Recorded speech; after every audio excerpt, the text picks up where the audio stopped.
Seguimos con este contrapunto especial con Carlos Mangone, con Daniel Satur, hablando acerca de lo que sería la derogación de aquella ley histórica de radiodifusión sancionada por la dictadura allá por 1980 y un nuevo anteproyecto de ley que estaría presentando, que ya presentó el gobierno y se está discutiendo en distintos ámbitos para presentarse eventualmente en el Congreso de la Nación en los próximos meses. Y nos habían quedado pendientes dos o tres cosas que no son pequeñas cosas. Una es la viabilidad o no de la aplicación de la sanción y la aplicación de esta ley, una, y la otra es el debate que se ha abierto. Un sector planteando, bueno, aprovechémosla porque esto democratiza, y otro sector diciendo, esta ley, vivan los monopolios porque esto es un atentado contra la libertad de prensa.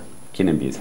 No, bueno, primero es interesante porque quizás sea uno de los aspectos más popularmente difundidos, ¿no? En el sentido de que hoy están apareciendo en un montón de medios de comunicación con publicidad paga por este gobierno, dándole mucha manija a que vamos a poder ver los partidos de fútbol por televisión gratuitos, que va a haber más libertad de expresión, que incluso Mariotto, que es el interventor de Confer, en una conferencia de prensa dijo que gracias a este proyecto de ley vamos a poder tener más barato el cable.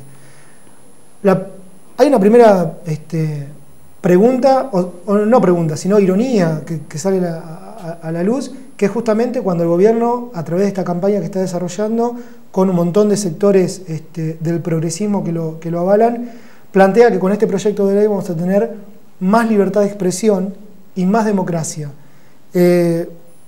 La pregunta sería, ¿cómo puede ser más libertad de expresión? O sea, o es libertad de expresión o no es libertad de expresión, o es democracia o no es democracia. En ese sentido, de última instancia está reconociendo justamente el Estado a través de este proyecto y el gobierno que si hay algo que en última instancia no están dispuestos a llevar adelante, es una transformación del esquema de los medios de comunicación audiovisuales en Argentina desde el punto de vista estructural. En ese sentido, bueno, desde ya que plantear el tema de la libertad de expresión, o que va a haber más libertad de expresión porque se le va a reservar una ínfima parte del espectro radioeléctrico a algunas organizaciones sin fines de lucro, la verdad que deja mucho que desear, incluso como aspiración voluntariosa desde el punto de vista democrático. Pero además, de ser aplicada esta ley, que bien está dicho en el sentido de que nada está garantizado de que esta ley vaya a ser votada, todo depende de la relación de fuerzas y del contexto político en el que se desarrolle. Hay un montón de aspectos de esta ley, de este anteproyecto de ley de comunicación, que justamente lo que hacen es reforzar y plantear que si hay algo que no se pone en cuestión en lo que tiene que ver con la expresión y lo que tiene que ver con la utilización de los medios de comunicación, es la predominancia de los sectores capitalistas. Es decir, si hay algo que no se discute, eso está expresado en el cuerpo de la ley, es que más allá de que alguien pueda tener algún medio, de que alguien pueda llegar a acceder después de un camino bastante tortuoso a tener la licencia para alguna emisora de radio o algún canal de televisión, lo que queda claro es que la estructura económica, la estructura material que ha garantizado, entre otras cosas, la enorme concentración de los últimos años, no es puesta en cuestión, agregándole incluso un elemento que es más que interesante, que es la posibilidad de que entren sectores aliados del gobierno, como por ejemplo las empresas telefónicas, Telefónica de España, Telecom, al mercado de los medios de comunicación, teniendo canales de televisión, radio y demás. Desde ese punto de vista, cualquiera que se coloque desde un lugar, sinceramente, desde un lugar de los sectores de los trabajadores, de los sectores populares, de los explotados y los oprimidos, no puede creer, no puede más que plantearse de qué tipo de libertad de expresión nos están hablando. Vivimos en una sociedad capitalista donde evidentemente, como decía Lenin, la libertad de prensa, porque así lo han manifestado sobre todo los sectores de la oposición que han salido a rechazar el proyecto, que son capaces de defender a los grandes grupos con tal de defender la libertad de prensa, la libertad de expresión, lo que decía Lenin... Con tal de no defenderla. Con tal de no defenderla, la aclaración de Lenin de hace unos cuantos años atrás, bien vale la pena traerla hoy a la mesa, porque dice la libertad de prensa en la sociedad capitalista, en última instancia la libertad de los ricos, para poder decir lo que a ellos se les antoja, y de los capitalistas para hacer sus grandes negocios. Carlos Mangone.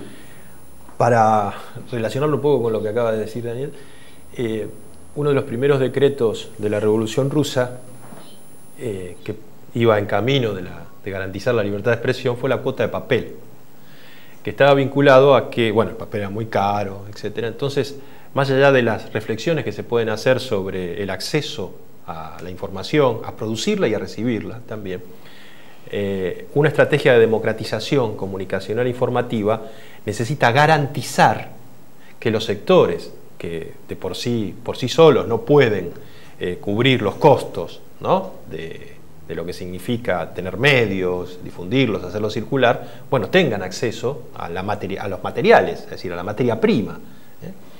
Y en ese sentido, cualquier disquisición acerca de que todos pueden hablar, que todos pueden publicar sus ideas por la prensa, como decía Mariano Moreno, y también como planteaba la Revolución Rusa, termina en el momento en que el Estado tiene que importar papel, tiene que distribuir las cuotas, y no nos olvidemos, en la década de Perón, una de las cuestiones que restringió enormemente la libertad de prensa y la libertad de expresión de los medios capitalistas, pero que a su vez los volvió oficialistas, inmediatamente fue las restricciones en la importación de papel, ¿no? Y el funcionamiento que tuvo papel prensa en los últimos 25 años influye mucho más, como la publicidad oficial, influye mucho más en la libertad de expresión que una ley, en este sentido. Es una cuestión práctica.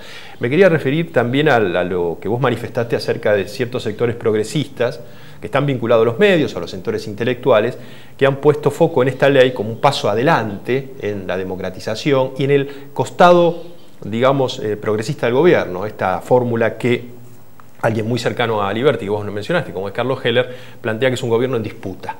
Cuando está planteada esa situación de un gobierno en disputa, bueno, ya lo vivimos en el 73, que es un gobierno en disputa, hay algunas medidas que se toman como progresivas, etc. En ese caso, me parece, y uniendo a lo primero que dije, ¿cómo se garantiza que los sectores sin fines de lucro tengan medios? Esa es la pregunta puntual. Porque si se le dice a los sectores sin fines de lucro que pueden tener medios, tienen que presentarse a pliegos. Esos pliegos tienen un costo. La tecnología para tener un medio tiene un costo, etc. Y para dar un caso puntual, y con esto cierro esta parte, la universidad está planteada, las universidades están reconocidas como sujetos jurídicos como para tener medios. Y entre las formas de financiamiento está la publicidad, la venta de contenidos, donaciones, ¿no? Con lo cual uno ya piensa en la formación de una fundación paralela a la universidad. Pero no está planteado en el presupuesto universitario. En un presupuesto universitario tan empobrecido, es evidente que los fondos se van a buscar a otro lado. La venta de contenidos y la cuestión publicitaria convertiría los medios de la universidad en medios mercantiles. Ya me imagino, perdóname Daniel, me imagino un programa de la Universidad de Buenos Aires, de la Facultad de Medicina, auspiciado por Bagó. Por ejemplo. Por ejemplo. Bueno, hay pisos de la Facultad de Medicina auspiciados por Bagó. Y agregando a esto también, en ese sentido, si uno se empieza a fijar en la formulación del anteproyecto de ley que está presentado, mal que les pese a los sectores progresistas, a los sectores que van con todo a los foros que se están desarrollando en diferentes lugares del país y demás, a plantear entusiastamente que hay que acompañar este anteproyecto, hay algunas cosas que el anteproyecto lo dice claramente. Por ejemplo, que si alguien quiere tener un canal de televisión o una radio y llegar hacia los hogares de la población para poder ser escuchado y para poder ser transmitido, bien lo dice el anteproyecto que en ese sentido los operadores, los cable operadores, todo lo que tiene la infraestructura, postes, ductos, cables y demás, tienen que brindarse, o sea, tienen que abrir esa infraestructura a todo aquel que lo quiera hacer, pero bajo las condiciones de mercado.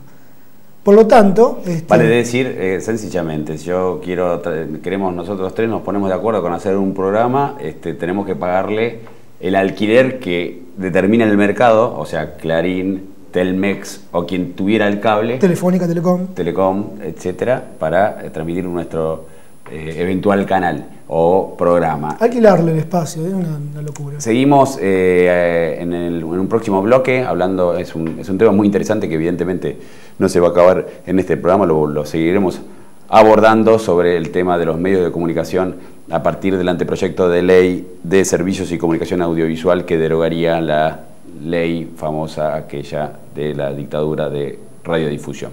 Ya volvemos con este contrapunto especial.